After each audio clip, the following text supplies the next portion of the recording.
Köp yıllardan beri Afganistan'ın elde dokulan sunati jahan bazarlarında kaçak ve huviyetsizlik kıyınçılıklara duçar bolıyor. Näme bolsa soňky wagtlarda Hiratda umidlandırıcı hoş haberler eşdiliyor.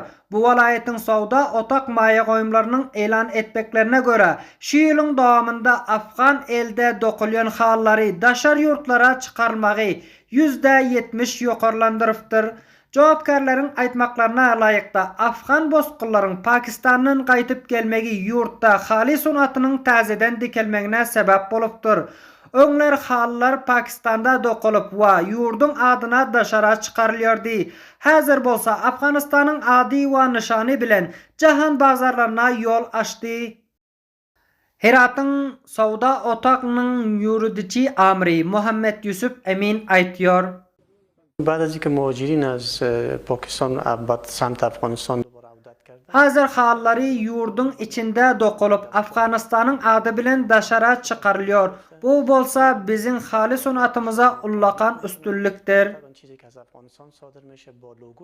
Daşara iberliýän Afganistan el hallarynyň %99'unyň harajaty %1 danam az.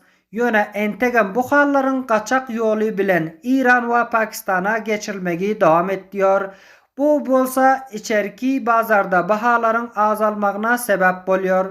Heratyň haly satýanlar synpynyň wekili Izzatullah Yusufi Afgan halysy goňşy ýurtlara gaçak edilýär we olaryň adyna daşara çykarylýar. Bu mesele önüm we öndürýorlara ziýan ýetirýär diýip bellýär.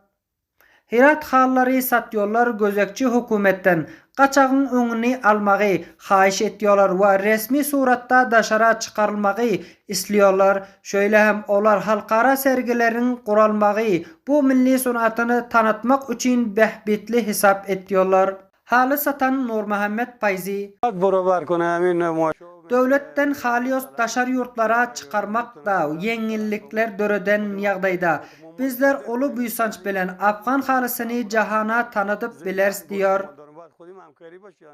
Afganistanyň el hallary ýurdun demirgazygynda we gün batarynda müňlerçe aýal gyýlaryň görüşi we hüner hasylydyr. Aýallar özleriniň hüneri bilen sonlap durly gözellikleri halat çatýarlar. Amma ýüpegiň bahasynyň azlygy, haridarlarynyň ýoklugy, bazaryň kesetligi onuň kemelmegine sebäp bolýar. Bu kynçylyklara garamazdan Afgan hallarynyň gözelligi we inçeligi şöyle hem durnoklydyr. Bu hallary diňe Afganistan medeniýetiniň elçisi bolman eýsem milli ykdysadyýatyň sarsmas sutuny bolup biler. Eger goldanan ýagdaýda gaçak edilmesi kesilen suratda Afganistanyň ady onuň erşi argaçyna siňip galar. T24 telewizyny Abdurrahim Kerimi